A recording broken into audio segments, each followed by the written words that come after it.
Hello, Internet. Hi, everybody. How y'all doing? Hope you're doing well today.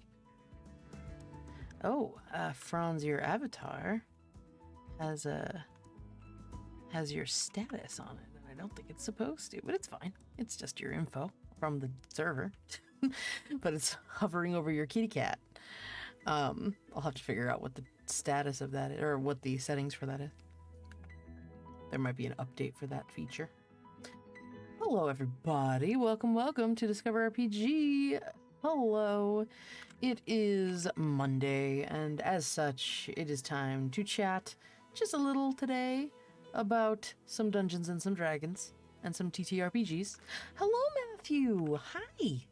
Hi. Hope you're doing well. Here's the deal. We're pirates tonight. Specifically, I have a personal document that I want to share. Obviously, DMs all have their little tricks and tips and stuff, but not all of it abides by copyright. So, but I would like to say I do subscribe to D&D Beyond. I do have the content from that, but it is hard for me to transition from my homebrew content and my personal campaign stuff and what's on D&D Beyond. So I find it best to not only, and I never really can decide what the definitive rules are for things. So here is a thing that I have made. It is called Ange's Mundane Item Cost Database. It is pretty big. It comes from 4 or 5 different sources. There are a few people online from different places that have put together price guides. I've found a few 5e stuff. I've found some 3rd edition stuff and some 4th edition stuff. For the most part, I'm actually, I feel like gold cost has stayed somewhat consistent across the editions. But, so first things first, I don't use Electrum. Very few people do. So it probably fucks up some of the costs, but I don't have anything that's in Electrum. I think the idea is Electrum might be, it's like what the penny should be. Like a retired currency. I support you so much right now. Yeah, fuck the Who penny. uses Electrum? Fuck really? the penny, also. Other than that, I also support you in that. Yes. So if you look here, I've got a couple of ways of looking at, currency. And this is just for my own use. And so this is how I look at currency. If I want to go just see how many whole numbers are in something, or if I want to go backwards, I can see that there are 10 or 100 or 1,000 copper in each denomination and things like that. I also have, just for shits and giggles, I have the starting funds for classes here and for backgrounds, just to kind of get a bird's eye view of that.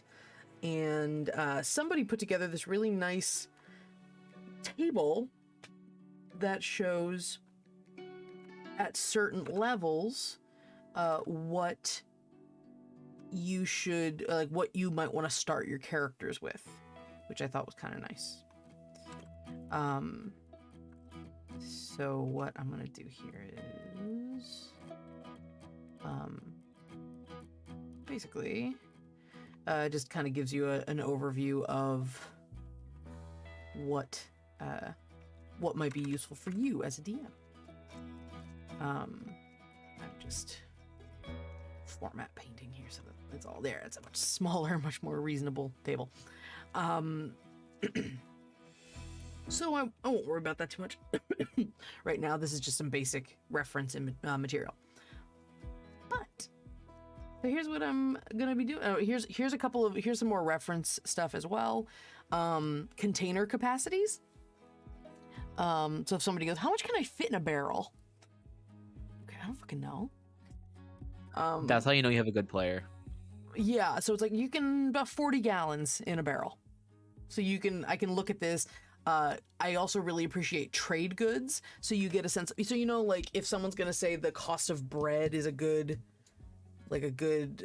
litmus test for how much something costs. This is another example. So it's saying for 2 copper you could buy a pound of flour or 1 chicken.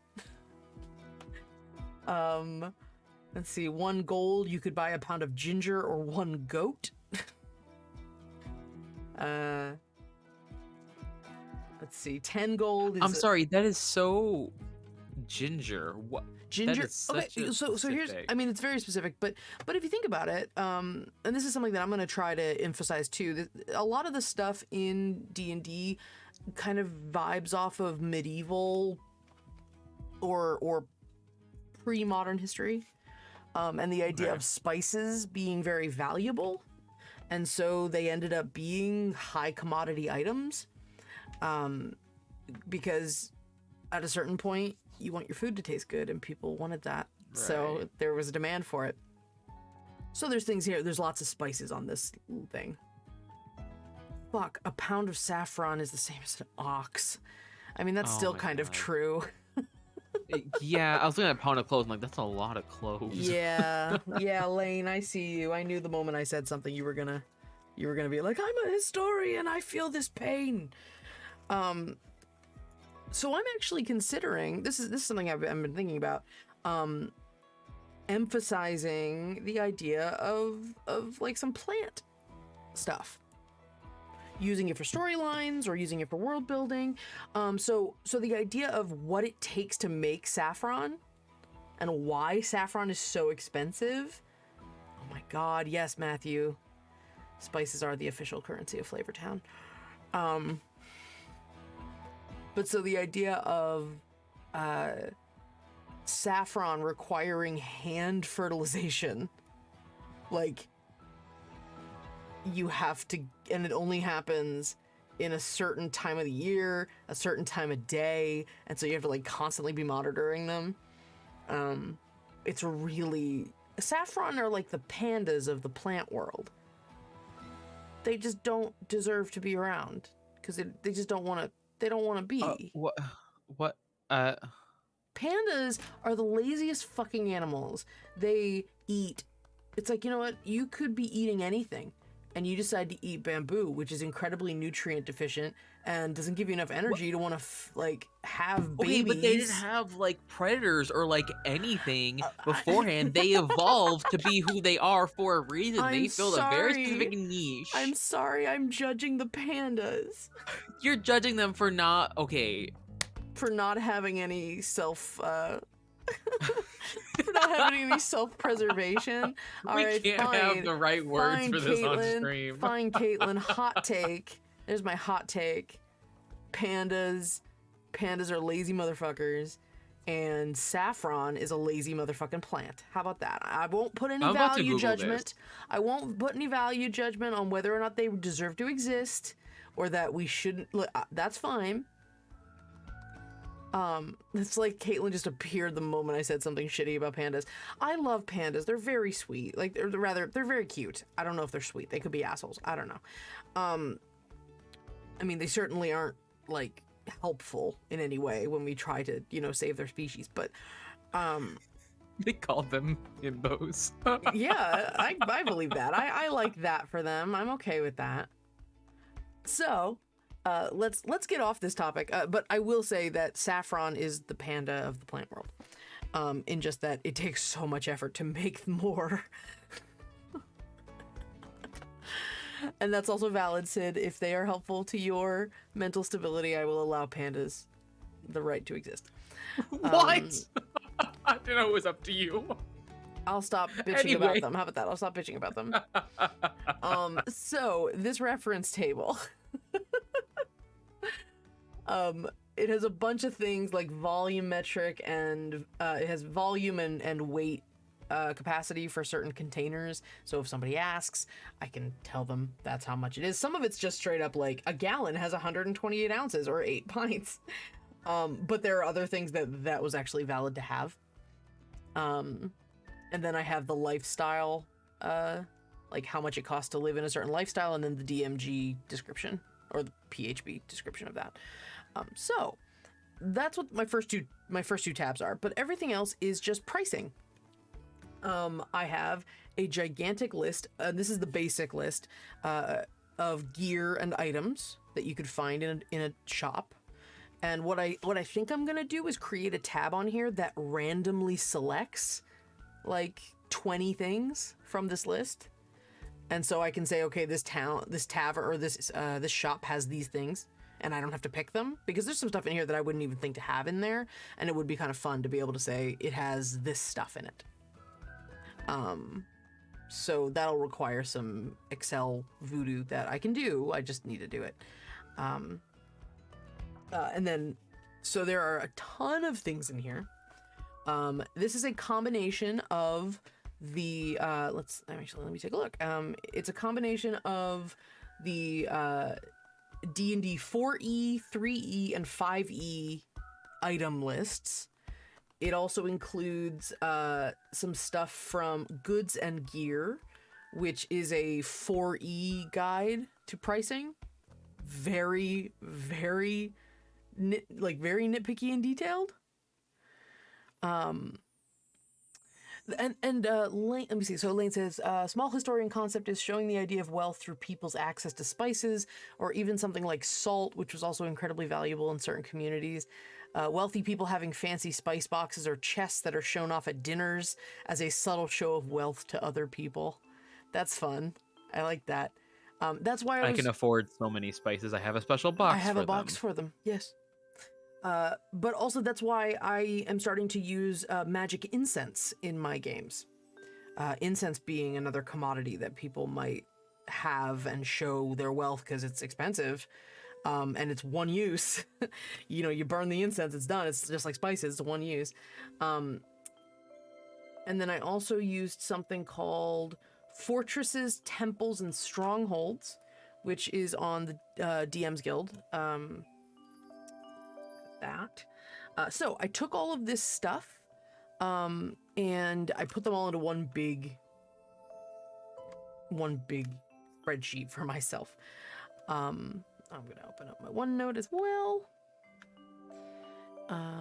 because I'm slowly starting to make my I guess campaign agnostic DM chart thing.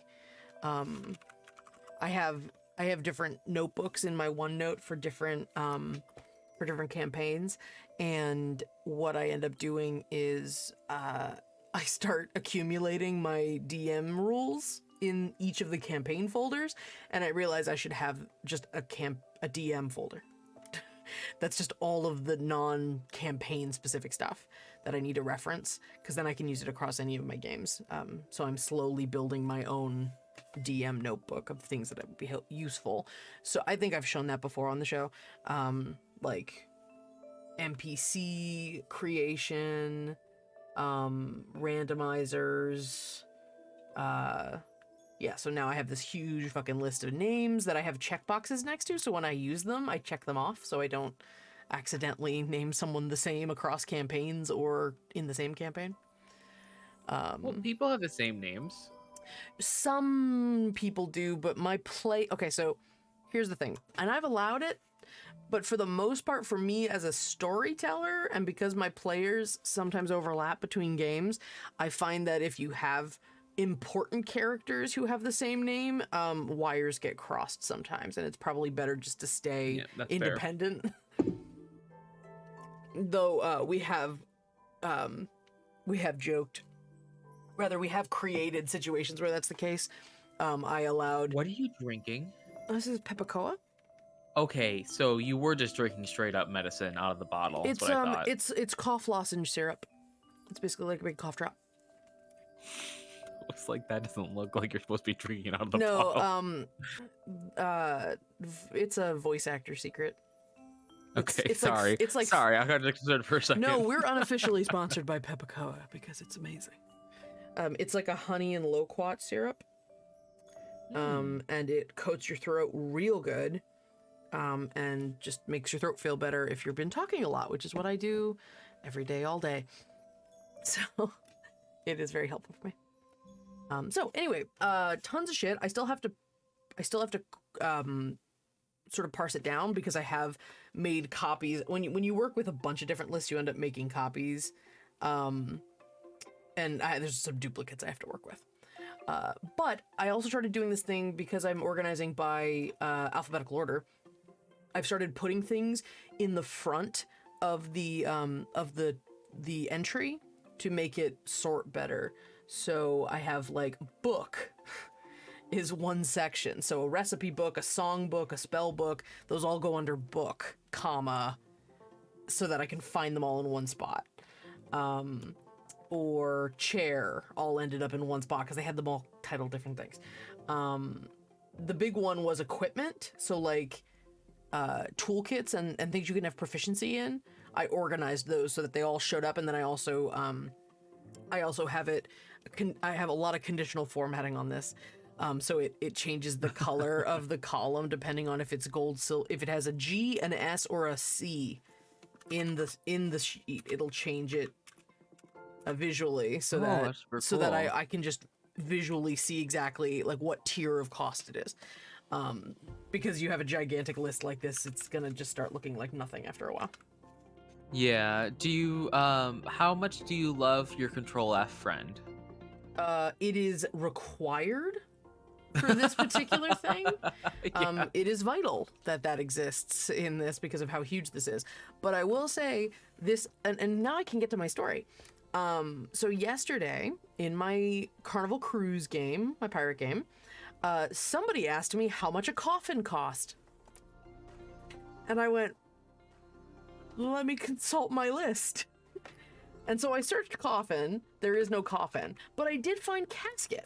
So I was then able to say, oh, well, do you want a fancy casket or a common casket? And they said, what's the difference in price? And I said, it's 4 silver for a common casket. It's just a basic wooden casket. And it's 10 gold for a fancy one. And they said, we would like the fancy one, please. So I was able to, and I know that this isn't necessarily 100%. So this I think is a happy medium between being meticulous and careful with what it actually costs for something. Like building an economy is the one end of the spectrum. And the other end of the spectrum is not knowing any prices and just going, I don't fucking know, I don't care. And so I'm trying to find a medium place where it might not be 100% accurate, but at least I can give an answer and it will allow my players to keep track of their inventory. So that, because one of the big premises of that game is limited funds and limited resources. So they need to be mindful of how much stuff costs. Yeah. Which is the first time I've run a game like that. I am very story driven and I usually don't care. And I discovered in my big game in Might Club that probably was a disservice to everyone involved, because I didn't keep track of like what things cost or gave money every week. They now have no concept of how much money they have, and I don't know how to give it to them. So what I end up doing is every level, if someone asks, "Hey, how much money do we have?" I go to the level estimation, like how much gold would it cost? How much money should we have by this level? And then I end up just giving a bulk sum to everyone, because I forget they're at a point right now where they're not really getting paid for jobs; they're just sort of being heroes. So yeah. But in the Carnival Cruise game, I am in fact keeping track of money because the reason that they're potentially going to turn to a life of crime is because it's more lucrative. So they need money to keep the ship going and to pay people. I'll get to that in a minute because I have a buildings tab that's really fucking cool. But anyway, so there's a huge bunch of stuff in here. Anything from kaleidoscopes of various elaborateness. Because I didn't know this. Do you know there's something called a Carnival Kaleidoscope? A Carnival Kaleidoscope? Yeah. I love how you put carnival. I would kaleidoscope, comma carnival. Well, because there's 4 different kinds of carnival or kaleidoscopes. What? Well, in this thing. Ooh. Ooh, that's a lot. Hold on. That's because I accidentally put this in dark mode. I'm not looking for the map of Kaleidoscope. So it's hard to give an example because I don't think this is like a real thing. I think this might be an imaginary thing they invented for the D&D thing. But the idea of a Carnival Kaleidoscope is a big kaleidoscope that people could look through, and it would be a fun, like, diversion. It's a toy that people can all go look through and get pink eye. Sorry. Germ theory doesn't exist in my game unless you're talking poisons. No, sorry, not germ theory, germs. It's a very important difference. So anything from kaleidoscopes to types of metal ore and ingots I have here. We've got... Oh, here's the artisan's tools. Here's the question. Yeah. It's okay if you don't have an answer for this, but is a gold piece worth more than its weight in gold? Here's the reason why I asked this. I know why you would ask, but go ahead. Yes. Go ahead and talk to the audience, though. So I asked this because it takes effort to form gold pieces. Correct. And it's not like gold is the commodity, it is the currency. So that's why I'm wondering here, like, what point of Marxism are we at in the D&D world where it's like, why am I paid 3 silver to make something that's 1 gold? Hold on, Franz. This is really important. I need you to... Harry Potter! Yeah, I need everyone to check this out now. So, Harry Potter and the Methods of Rationality. It's an amazing book. It's super fucking long, but it's definitely worth it. And it's very long. 122 chapters. It is a book in which, and I think I've talked about it on the show again too.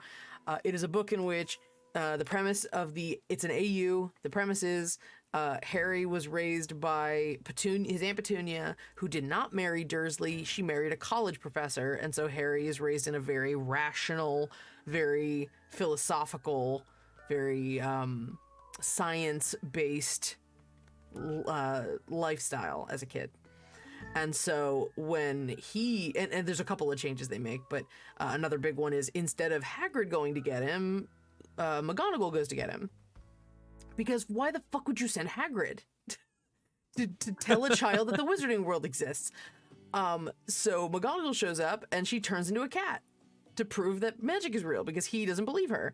And then the first thing in Harry's head is, that violates the law of conservation of mass? What the fuck? It's fun. It's got a little bit of an Ender's Game vibe to it in the sense of the Defense Against the Dark Arts teacher, Quirrell, starts battle magic.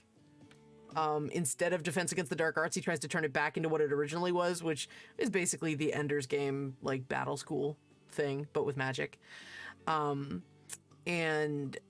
One of the things that happens really early on is he goes to the bank and realizes that he could break the wizard economy because of gold and silver, because of the gold and silver cost. Silver costs more than gold. He could go to the bank, get gold, or like take all his gold out of the bank, exchange it for silver, and then take the silver to the mundane world and make a shit ton of money and break the wizard economy. All right, you can't see my face right now, but one more pitch for it. Yeah, is he doesn't become friends with Ron because Ron is dumb, and Hermione is more his speed.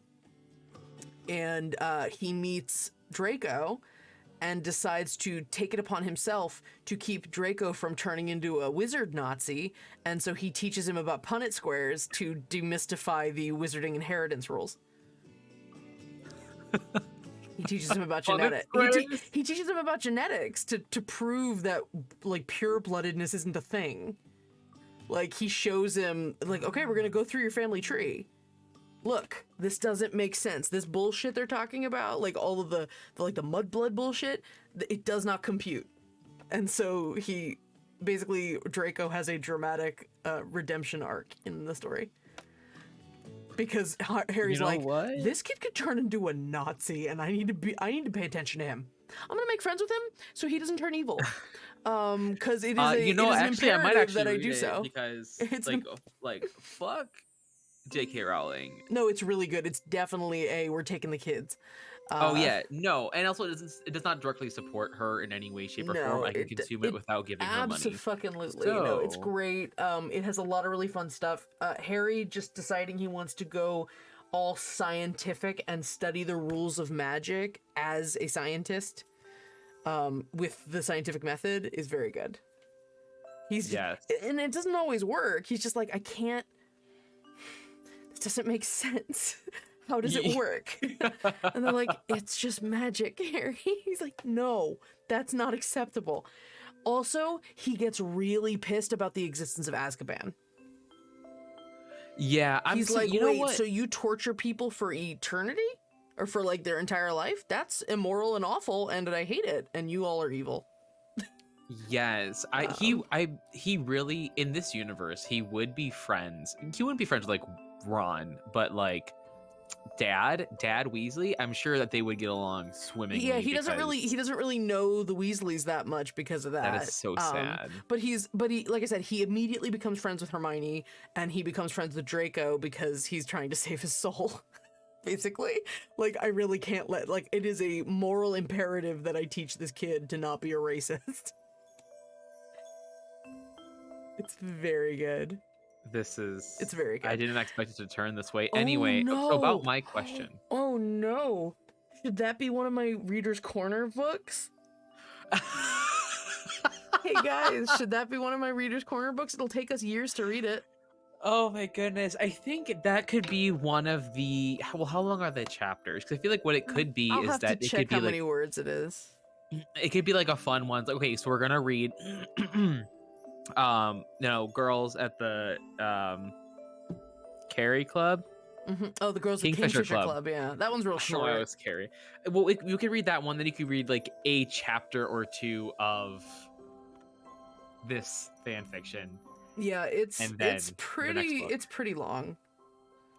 Like this is a chapter. Let me see if I can figure out how many words this is. Yeah. Some of the chapters get a little long. Word count. That's what I used to do my homework. 6,000 words. 6.5. Okay, I just want you to understand one of the sentences here. Hermione was having too much fun crushing Harry Potter. They're in battle class.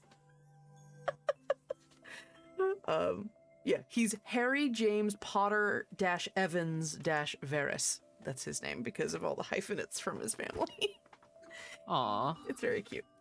Anyway, so yes, we'll figure it out. Maybe we'll do a group read of it, and then I'll read a couple chapters every so often, and then we'll just do a discussion. Okay, so so I have the gear. I've got, I don't know. Oh, there's some missing costs. That's not great.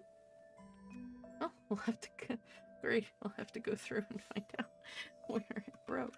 Oh, That's here's exciting. something interesting. I can add more depth if you'd like. To what? Yarn. Oh, to yarn, sure. Of course. Right now you just have the one yarn. Yes, and a yarn 500 ball, feet 500 feet of silver. Yes, a ball of yarn.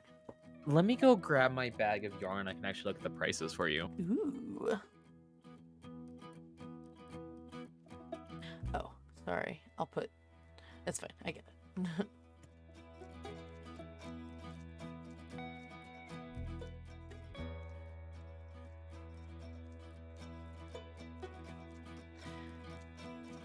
Okay, so yarn does depend on like obviously its length, but also material, right? So what material it comes from, whether or not it's like sheep or kid or I'm gonna cotton. say this is a ball of sheep wool yarn. It's also about the ply as well as Yeah, with the ply and then the bulk. So there's like bulky, there's worsted, there's fingering, sport. So, you know, I have Gotta love everybody having special interests. this is not in my special interest, it's my roommate's special interest. Gotcha. You've just learned via osmosis. So yeah, so I have this yarn that is 72% kid mohair, which is like baby goat hair, and then 28% silk. Ooh. It is, it's like really, it's like almost cobweb, so it's like super duper fine. Cool. It's 559 yards, and I paid too much money for it. I don't remember how much I paid for it. It was definitely in the, I think it was like $30, 30 Nice. USD. Okay. I'm still a little, actually, let me take a look at the reference sheet for pricing. Yeah. So if 1 pound, okay, this is actually pretty good. If 1 pound of flour is like between $2 and $4. Actually, how much is 1 pound of flour? I don't know. I think you're right. I think it depends on what type of flour. Well, like literally just generic price. Okay, so in 2020, the price for 1 pound of white flour in the US was just under 50 cents. Good to know. Okay. I can also tell you that So I have 2 copper is like 50 cents. 50 cents for a chicken? Fuck. I guess. I have 3 ply sport weight, 700 yards for $44. Okay. I don't know how much that is in D&D money. I don't know. I'm willing to let yarn be slightly more amorphous in this particular instance. But they go, I want fancy yarn. It's a very good example. What would end up happening is I do what a lot of things were. It's like, okay, three silver for a ball of regular yarn, and then I'll say like, okay, it's a gold for a good, like, nice yarn, you know? Yeah, something I get you. like that. I was like, I have answers to this one. I appreciate the hell out of that, though. And then, so some of the other sections I have armor, which is taking the armor, the basic armor from the DMG or from the PHB. I have a checkbox here if it incurs stealth disadvantage for wearing it. Yarn. You found yarn? No, Oh. I'm sorry. You said stealth disadvantage, and I'm like, you have the yarn? No, Yarn the yarn gives you armor- stealth advantage. Well, it also Extra would padding. give you negative armor class. Well, yeah, no, it well, probably okay. wouldn't, but from bludgeoning it would be probably not that helpful. This was a big one for me because I have been asked by multiple players this question. Okay, I want to buy some half-plate armor, but like, can I make it mithril? How much would that cost? I don't fucking know. So, I found somebody who made a basic point here that shows how much to modify the cost based on the metal it's made of. Oh, that is so much money. Yeah, you're talking about getting a craftsman, a master craftsman, to use an unusual or exotic metal to make it sustainably a protective thing for you. And yeah, it's gonna cost a lot of money. One thing I don't have on here is like how long it takes to make this stuff. Because it probably depends on how good you are, but I probably should put find how long it takes to make these. Most of the time people are going to have them like available. I have the same thing for, not with the disadvantage thing, but I do have the weaponry area, which is all of the DMG stuff. However, I have a bunch of extra weapons that I want to put on here. People doing like custom weapons that have fun. This has actually got a couple of specialty. I have actually, I don't know where it is. Oh, it is in my DMG thing. So I was playing around with a list of one homebrew that somebody made was Mundane Armor. The Mundane Armory expanded. There's a bunch of extra stuff in here. There's specialty ammunition, which is really cool. So there's barbed ammunition, which makes them bleed.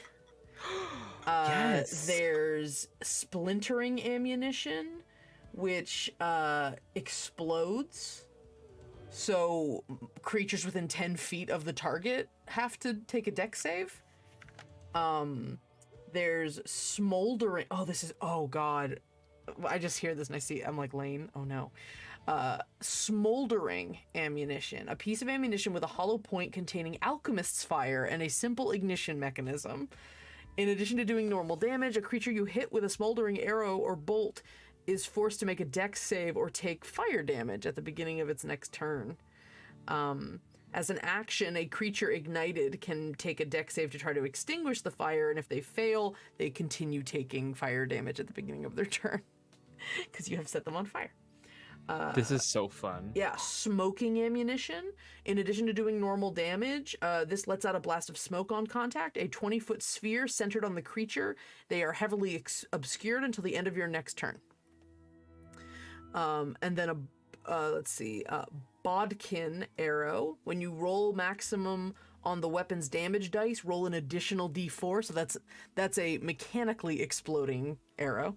The dice explode rather than the arrow explodes. And then Broadhead Arrows. When dealing damage to a creature wearing light or no armor or with natural armor of an AC 16 or lower, you deal an additional 1 slashing damage. So it's just like extra like robust armor or ammunition. And then also there's stuff about like there's new this person made new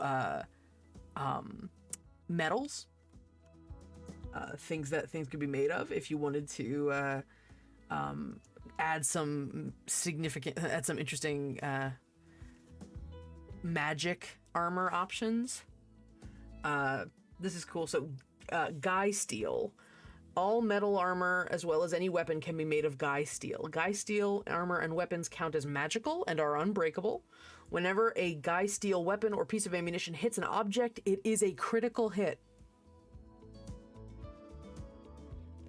Absolutely amazing. Any critical hit a wearer of Guy Steel armor takes becomes a normal hit. That's adamantine style. Guy Steel is a priceless metal known for its durability, strength, lightweight, and utility. It is regarded as an incredibly versatile, rare material, much like its makers. It is normal adamantine, but forged by only the most skilled of smiths into a masterful Damascus pattern.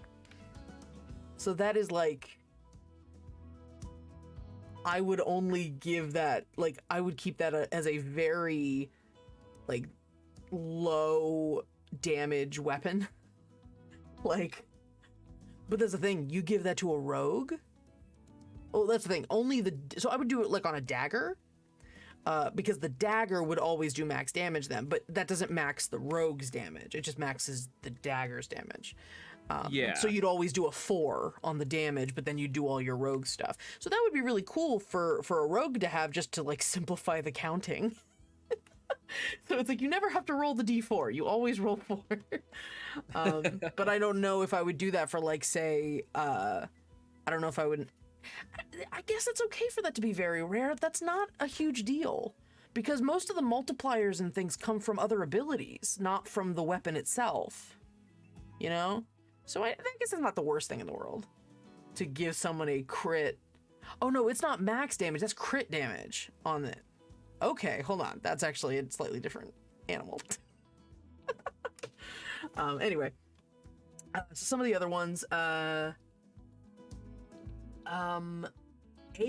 Mill. Aethel Mill count as magical, are unbreakable, and have special properties. Whenever an Aethel Mill weapon or piece of ammo hits an object, it is a critical. Any armor becomes a normal hit. An Aethel Mill chain shirt or breastplate contain the concealed quality. If Aethel Mill armor normally has noisy or restricting qualities or has a strength requirement, the Aethel Mill version of the armor does not. So it's light and it's quiet. All Aethel Mill weapons have the finesse quality instead of just weapons that don't have heavy or two-handed. So a two-handed item that has finesse would be so cool. Armor made of Aethel Mill forces the class light, medium, or heavy to be bumped down by 1 step. This would make light armor not count as armor. and medium armor count as light, and heavy count as medium. However, light aethymal armor still counts as armor for the purposes of unarmored defense. All aethymal is of master craftsmanship. No, this is very cool. There's some cool stuff. And then Ardramir is legendary, and it does all that stuff, plus gives a +1 damage and an additional +1 AC. So it's just magic, extra magic materials. I got some extra armor stuff, a bunch of interesting ideas for weaponry, some new properties that weapons can have, which is neat. So yeah, I have a whole bunch of stuff there. I've been doing a lot of like accumulating of materials. So we got weapons and armor. I have an agriculture section, which is just plants. So if someone's looking for a particular type of plant or something, there's farming equipment here, or there's farming stuff. Lane, a carnivorous plant. Her character got a pet carnivorous plant. But it's like sentient. It's just a little plant. It's a little Audrey too. So yeah, there's a bunch of stuff in there. We've got Alchemy and Medicine. This one's really important. It's where you'd get all your healing potions from. Holy water, and then any like generic medicinal stuff is all in here. So is the holy water the same price for every deity, or do some of them upcharge a little bit? I'll probably this is like if you bought it from a shop. If you wanted to get it from a temple, I might adjust it for flavor if I think a certain temple would charge more, or if like say you treat them poorly, maybe they would upcharge you. I also need to put in here the healing potions. Normal. So I see the hair removal ointment. Do we have the beard ointment to grow beard? That was a magic item. Oh, okay. So these are. You don't have any like snake oil? Snake oil in here? No. There's minor magic items in here. I guess healing potions don't really make sense to have in here, but at the same time, I also don't want to forget them. Yeah, I mean, is there anything wrong with having duplicates? No, there's nothing wrong with that. I don't remember what the ratings are for the healing potions. Like standard. There we go. So regular. So I'll just say normal or standard, greater.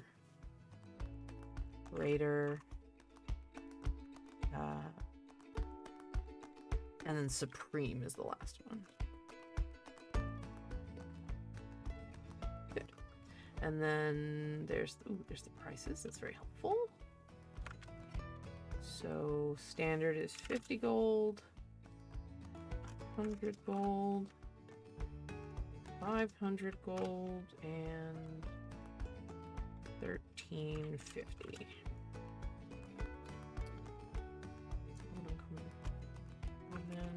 Uncommon, rare, and very rare. And then it's, I believe, it's, heals 2d4 plus 2 HP. Then 4d4 plus 4. Then it's 6d4 plus 6, and then 8d4 plus 8. I think that's how it works. No, it is 2d4 plus 2, 4d4 plus 4. Okay, superior? 8d4 plus 8. Okay, and Supreme is 10d4 plus 20. Plus 20, damn, no wonder it's so expensive. So yeah, there you go. Okay, well, we'll just have that there, just to have them in the mix, because people tend to ask about those particular items. So what else we got? We got animals. Don't tell my players, even though they're all in the they're all in the chat. Are you talking to yourself? Yeah. Like, pet bird rare.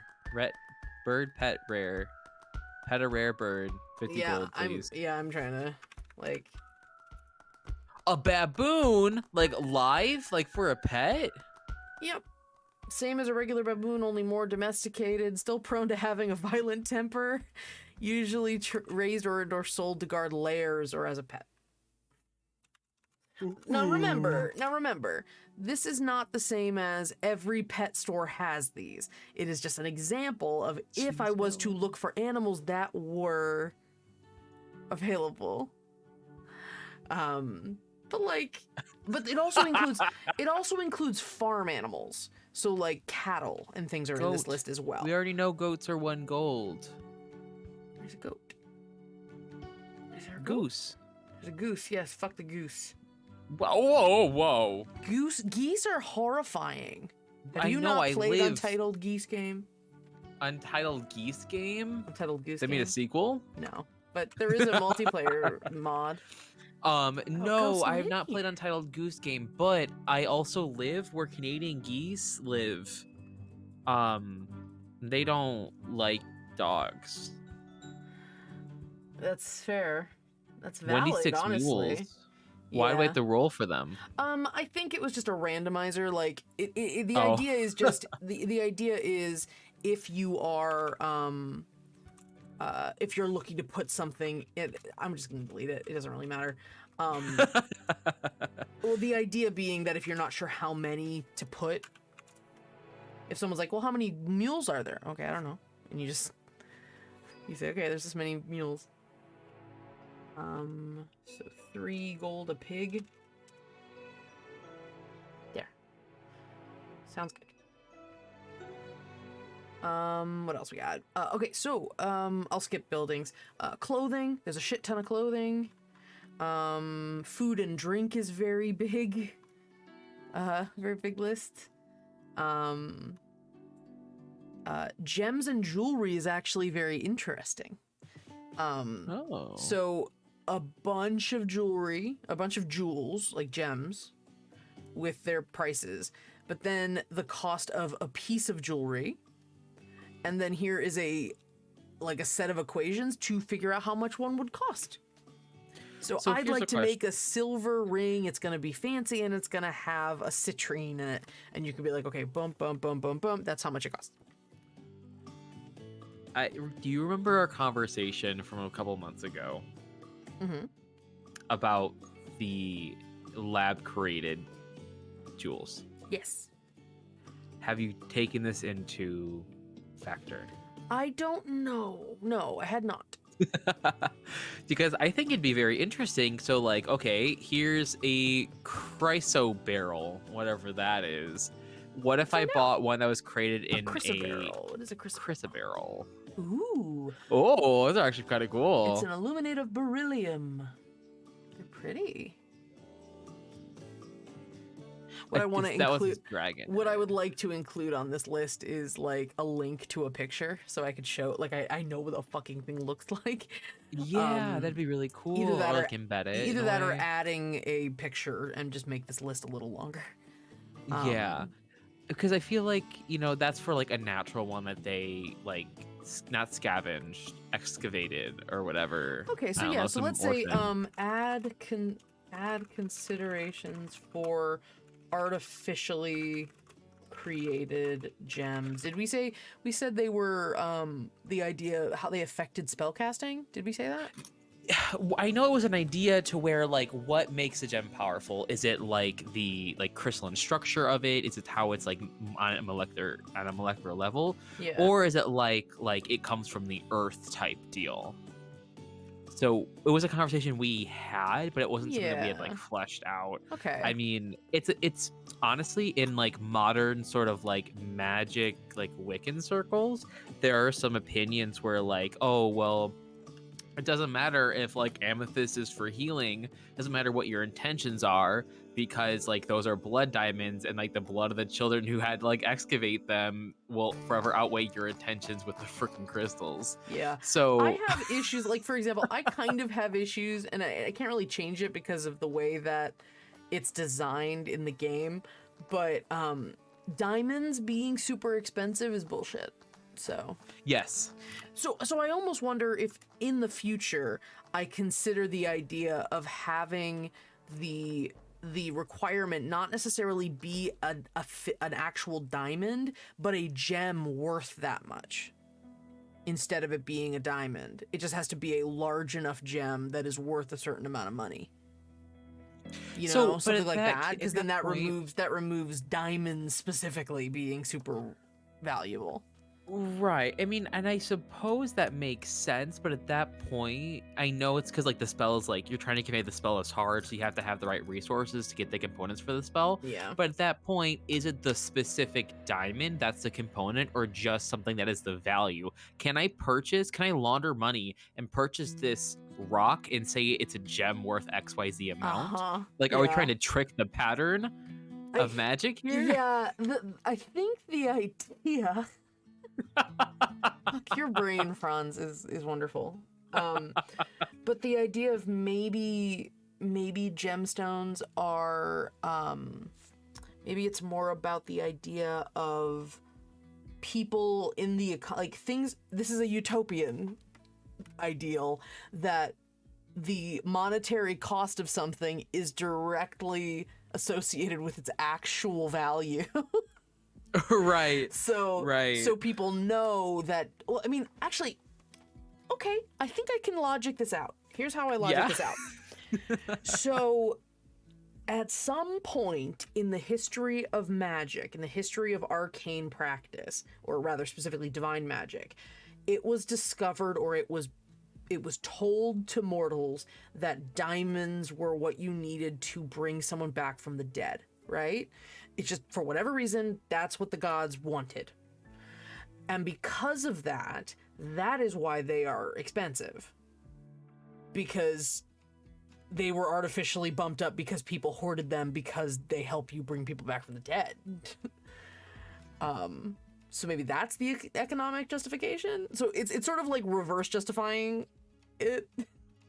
Where they made it expensive because we perceive diamonds in the real world to be expensive, but in this world they are expensive because they are used in this particular type of spell. So there's actually like a real world there's a real reason for why they're expensive that is fueled by our artificial concept of them being expensive in the real world. I don't know. That helps me sleep at night. Jay looked over. He's like, I've heard this exact same conversation before, and I was like, yeah, apparently Colton has had this argument many times already. So anyway, so bunch of cool gems. As someone who watched Steven Universe, I'm a big fan of most of these.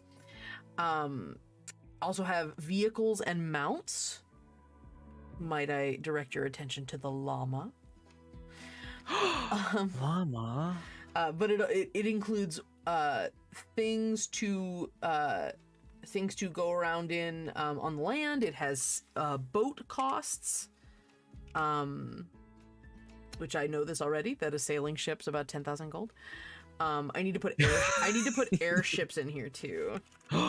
Ooh. Because I use airships all the time, and I basically use approximately what a waterborne vehicle is. But yeah, it'll depend on the mechanism that makes the airship fly for me. If it's magic, if it's just a fucking big balloon. Does are you gonna like change airship, like airship balloon, or like airship I say steam? that multiple processes exist, and it affects the cost of the airship. Cost? Okay, cool. Yeah, the magic ones are going to be more expensive, significantly more expensive. But because I also have air shale in the world. What is air shale? So air shale's like our MacGuffin, like unobtainium material that we use. It's EIRSHALE. which makes airship a fun word for me. But airshell is what the Goa are made of. Oh, okay. But because it can be used and transmuted into lots of different properties, airshell is used a lot in people who create airships. Airships are not super common in my world, but that is one way to make a boat very, very light, is to make it out of airshell. And you can have the airshell take on that property of being lighter than air. Okay, that makes sense. So yeah, that is one option. There's also, like, you could do sort of an Eberron thing where there's magic power crystals. I'm a big fan of power crystals. Everybody knows that if they play with me. I use it all the time. And that's my, like, hand wavy thing. There's some kind of magic crystal. It's fine. Don't worry about it. So there's that. So vehicles and mounts. I have the bards in the chat will be very happy to see I have a shit ton of musical instruments. Some of them have been made up and I have to erase them because they're from this book they're from a 4E book that I got, and there's way too much world building in some of it. I'm like, that's just a flute. You don't have to call it something special. Well, do you have a kalimba? I should. If I don't, I'll be very upset. Also called a thumb piano. Thumb piano is not on here. That's a bullshit. No, a kalimba will be on here. Because that's what Ghost plays in the land above. That's what one of my poetry, my bard turned warlock used to play the thumb piano. She had pockets on her pants that it could slip into, so she could just go to her side and play it. Pockets on pants, revolutionary. Well, but the idea of having like a little it's specifically designed for the thumb piano. That makes sense. Yeah, I follow you. Because I have a really nice thumb piano that does not have it doesn't have any sort of body to it. It's just a flat piece of wood. And it sounds really good. So I just had this idea of like just strapping it to her pants so that she could just reach down to her leg and just play it while she's walking around or while she's trying to move around. It makes it easier for her to do. So yeah, I really like that idea. Oh my god. Caitlin, your bard has bagpipe proficiency. I hate it. Why would you even choose that? It says, let's make her even more annoying. That's valid. What is a herald's trumpet? A herald's trumpet is like an elaborate, like the one with the one loop, and you'll have like angelic people. Oh. It's yeah. And there's a bunch of shit in here you don't even need to pay attention to because I'm getting rid of them. When I started looking them up in the document, it was like, oh, this is some random thing they invented for their world building, or it's a Faerun based thing and it's way too much detail. All right, so yeah, so we got that. And then finally, services and hirelings. So I love that there was so much detail about a taxidermist. It made me laugh really hard that there was a lot of information about how to taxidermy an animal based on what you wanted to taxidermy and how big the animal was. It was very good. There's also travel accommodations, so ship's passage, a coach to take between towns or within a city, and then there's services like barber, a massage, a random skilled or untrained hireling, a bunch of stuff for funerals, gravedigger, a mourner, or an undertaker, nanny services, things like that. We're paying mourners? You can. Rich people would do that to make their funerals seem more impressive. I'm gonna pay someone to start a fight at my funeral. Well, I mean, I probably wouldn't have to pay anyone for that. I was gonna say don't pay when you can just invite the right people, or maybe the wrong people, depending on how you want to look at it. My poor mother. They're like, oh, Franz, what a shitbird. All my old bosses. Oh my god. Okay, so the last thing I'll go over here, and obviously this turned into a big show and tell with my spreadsheet instead of anything remotely visually interesting, but I loved our conversations. The last thing I put together, and I'm very excited about this, is buildings and structures. How much it costs to get something built. and how much time it takes. This is specifically because I was asked by a player, how much would it cost to buy a keep? And I went, I don't know. So I went into the DMG. So this all comes down to Angela hasn't read the DMG, and this is her fault. And no one else's. So I accumulated from the DMG, but also from a couple of these other, from this Fortresses and Strongholds expansion that edition that I found, has a bunch of really fun information about the buildings, how much it costs, how long it would take to make, how much it costs to run the place per day. The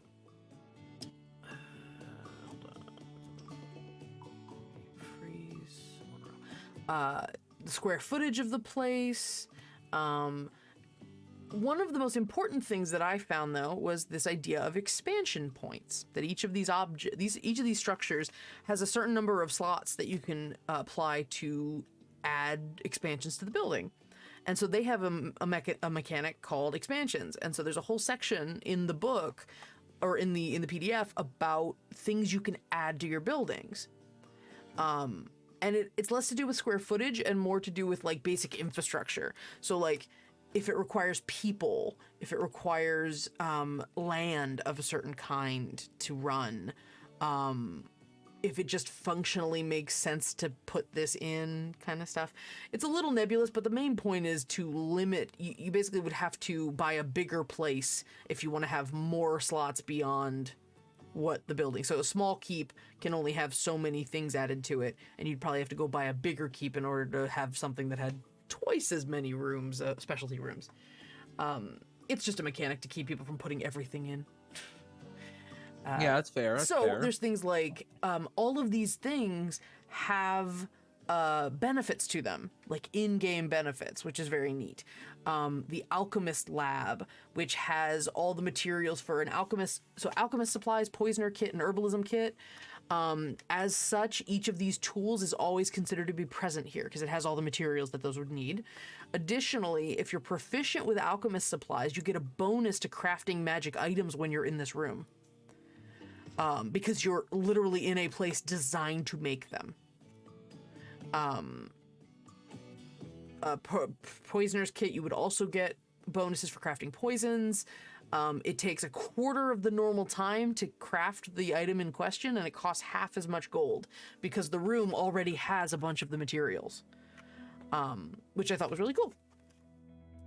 Same thing goes for like, there's like a wizard study. Same thing. Takes less time.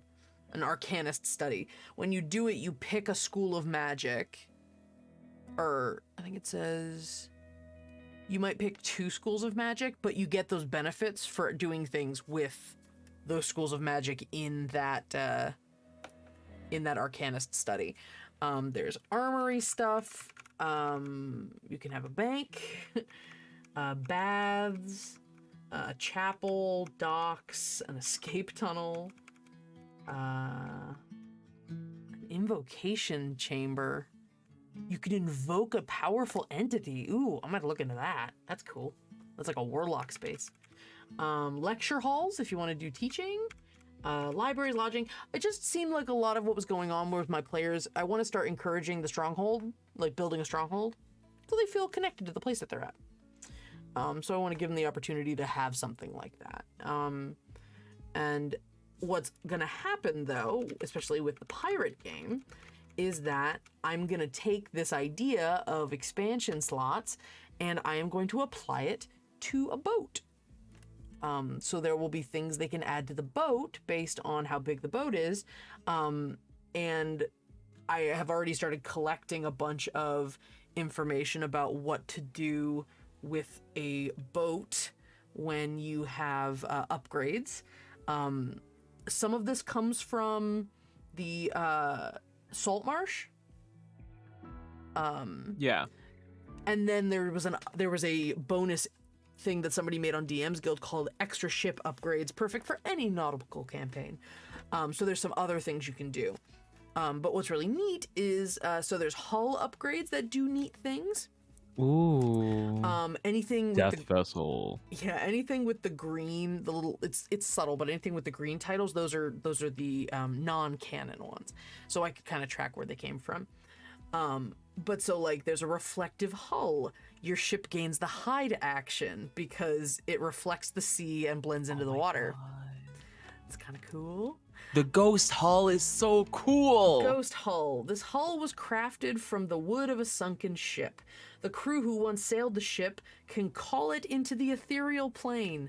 As an action, the ship and anyone on it enters the ethereal plane for 1d4 rounds. The ship cannot be targeted by anything on the material plane and vice versa. During this time, the ship can be seen from the material plane, but it appears transparent and it floats atop the water. That is so cool. I like the mimic hull. This hull was crafted from parts of a mimic. The ship can slightly mold its shape to appear to be any other vessel. It can change color and size. No matter what form it takes, the ship always functions as its original form. So I came up with a really messed up little story.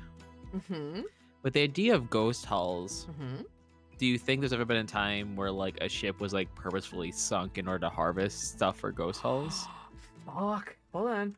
Sink ships to harvest more ghost. Because that was you'd have to kill the You'd have to kill the crew, but think about it. But think about it this way though. If you did that, I would imagine, because it says there that the crew that once sailed it can call it into the ethereal plane. So it seems to me like if you did that on purpose and fucked it, like didn't happen as an accident, that they would like go after the people who go into the option. You'd have to go fight the ghosts. I think you'd have to like, go fight the ghosts in the ethereal plane. Well, it says like as an action, the ship and anyone on it enter the ethereal plane. Like, are they beholden to that, or is it something they do? Do they have to be asked? How does that work mechanically? No, I think you'd have to decide. It probably depends on the campaign, to be honest. Yeah.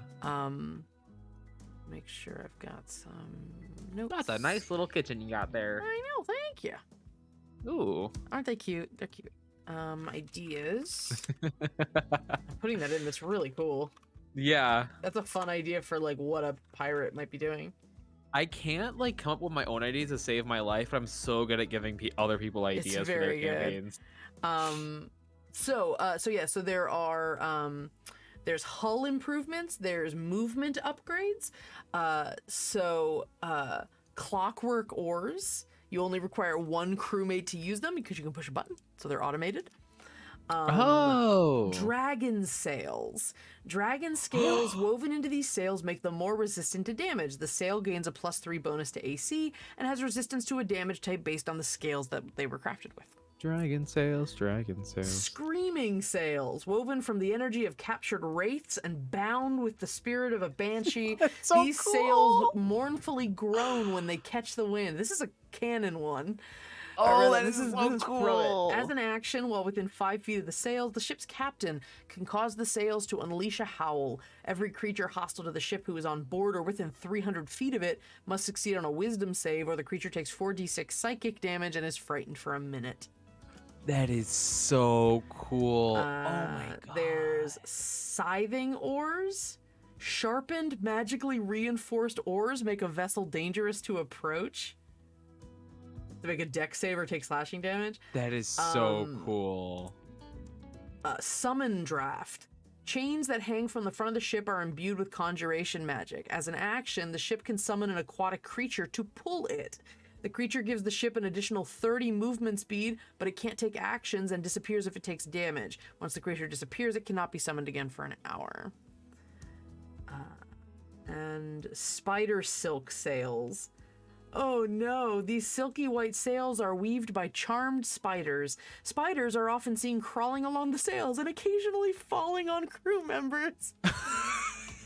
These spiders work constantly to rebuild the webs and keep them strong. If the sails have at least 1 hit point, they regain 5 hit points every minute. Oh, that is so cool. You have some nice spiders, man. Yeah.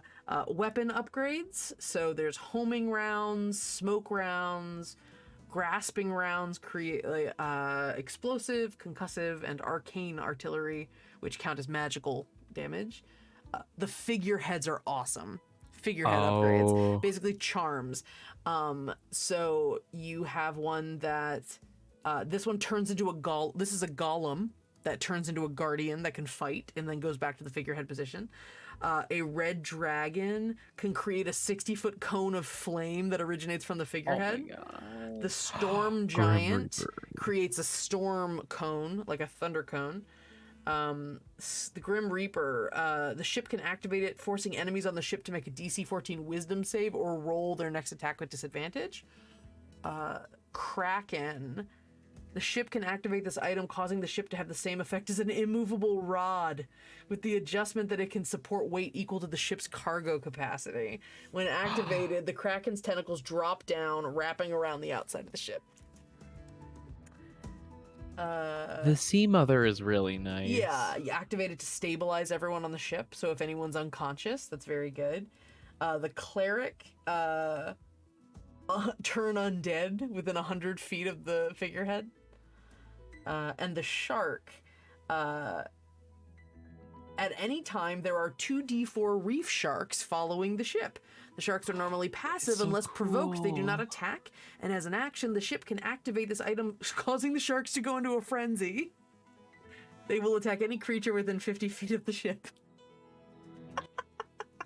That is so cool. And then the following upgrades do not apply to a specific element of the ship. Bones of endless toil. The bones of ancient mysterious creatures festoon the ship.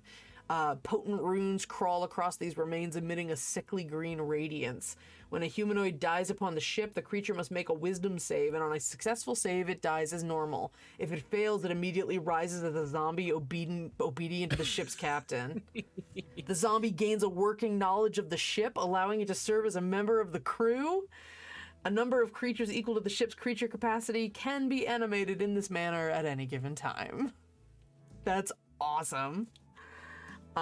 Smuggler's Banner. This flag is meant to be flown from the mast. It's a powerful magic to appear as a flag or banner, displaying the symbol of a group, captain, or realm friendly to the viewer. Oh, it's a Doctor Who, like magic paper, psychic paper. The true power is its ability to aid a ship in making rapid escapes. As an action, the ship and all friendly creatures aboard teleport up to 3 miles to a known destination of the captain's choice. Hostile creatures aboard the ship don't move with the ship and fall into the water it once occupied. It cannot teleport again for 2d6 days. And then, I love this. Yeah, so the last one. So one of the things I'm doing in my campaign, I learned from mistakes. I required certain roles to be taken by members of the party, or rather players. I need a note taker. I need someone to schedule sessions. I need someone to do like XYZ. I need someone to track party inventory and loot. But then I also have someone who's to track the ship. What the ship has, what the ship can do, what the ship's health is, things like that. So this kind of stuff would be something they would be aware of, like all the abilities that the ship has. So if you get into ship combat, and I really got to work on getting them into ship combat just to try it out and like play with it. Let's see. Calling ship. The ship has been imbued with magic that allows it to hear the call of its crew. If a crew member within 5 leagues calls out to the ship, it will immediately turn in their direction. The crew member must be familiar with the ship to hear their call. The crew on board can choose to ignore the call and go elsewhere unless the call is from the captain, in which case the crew cannot change direction until the captain is on board or they cancel the call. That's a really fun one. Like, we don't know where they are, they're lost. They just call out to the ship and it would start heading in their direction. And then Mystic Bubbles! The wood of the ship has bubbles from the elemental plane of air trapped inside. These bubbles are infused with magic to protect the crew. The ship has 20 bubbles. If the hull hits 0 hit points, the bubbles shoot out and expand around crew members, keeping them above the water and preventing them from drowning. Each bubble can hold 1 large creature. It lasts a week and it has food and water. No, The bubble will float. Cool. The bubble will float towards the closest island, traveling 5 miles an hour, 120 miles per day. Each bubble has an AC of 10 and 15 hit points. The bubble pops when hit points reach 0 or at the end of 1 week. That is That's delightful. That's really nice. I'm really excited about this. I'm going to be studying ship combat. I'm going to be looking at traveling pace and figuring out how far is a league. League versus a mile. Not forever mad at H.G. Wells for making people think leagues were depth.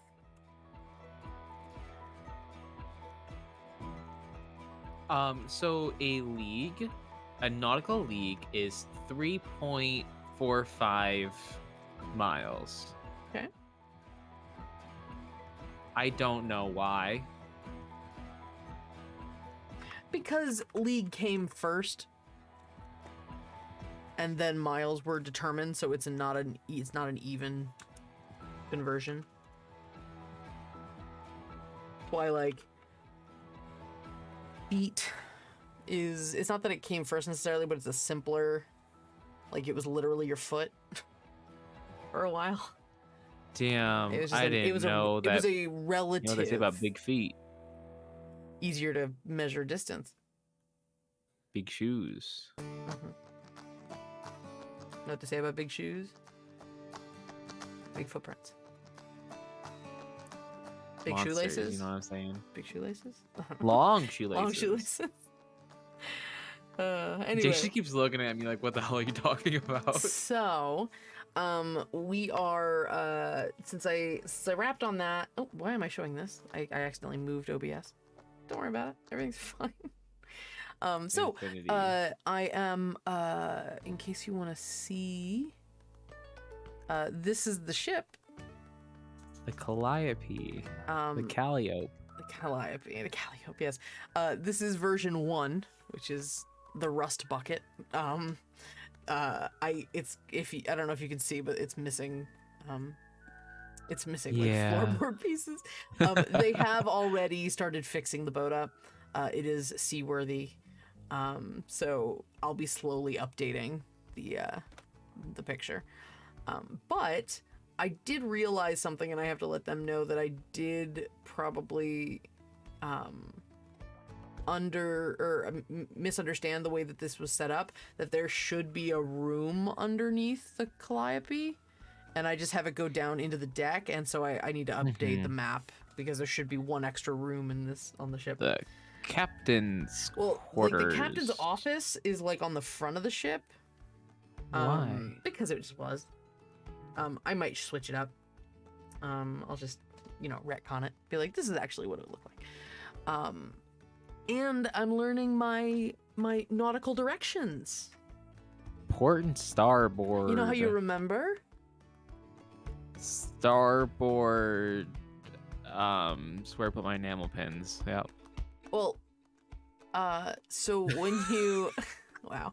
So the directions are based off if you're at the stern, you're at the back of the ship, and you're facing forward. So facing forward, port is left.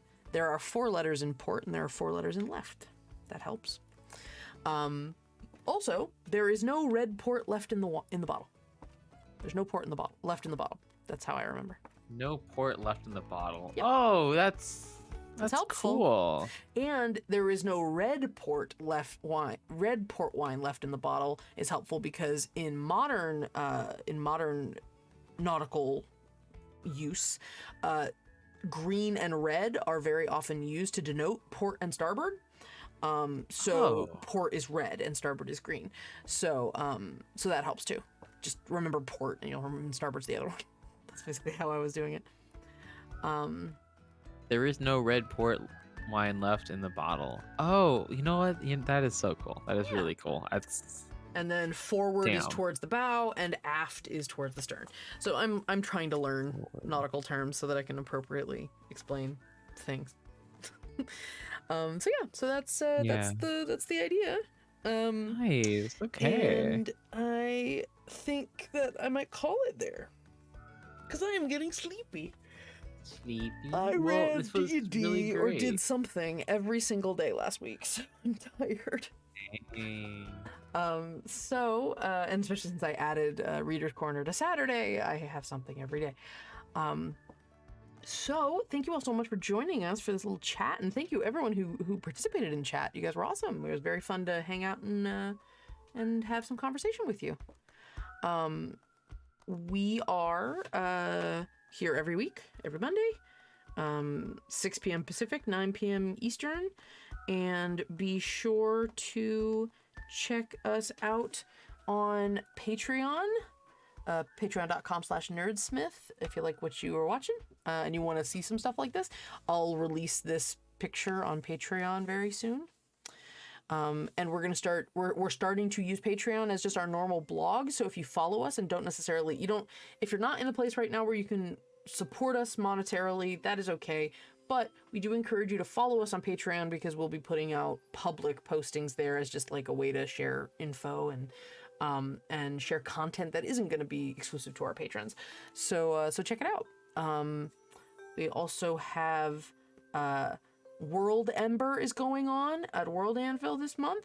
We're 6 days in, but that doesn't mean you can't catch up. It's basically like a national novel writing month, but for your world building. There are prompts, there's cool tools to use, and the idea is just to write down a bunch of stuff about your world, and I'm going to start doing that because I have a new campaign to prep. So it'll be very useful. And all of you were incredibly useful last week with the pirate towns.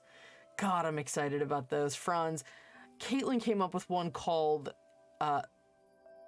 Lighthouse, and it's like a casino town. But it's Lighthouse, Ooh. H-A-U-S. Das Haus always wins. It's going to be very fun. It's like a neon harbor. It's really cool. I'm excited. So definitely check them out. Die Hard Dice. It's December. So tomorrow, ignore that.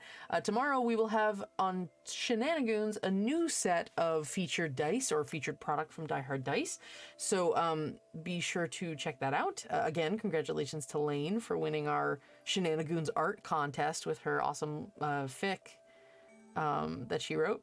It was very, very, very, very sweet. So Shenanigans is tomorrow night, 7 p.m. Pacific, 10 p.m. Eastern. Come hang out. As the party, another pirate theme though, as the party of Shenanigans has found themselves in the pages of a pirate Cosmo magazine, and they're about to take the dating quiz. So I'm very excited. They're in a dating game right now where they're gonna try to figure out which famous pirate from the world of Vale are they going to be compatible with. It's gonna be a time and a half. I'm very excited.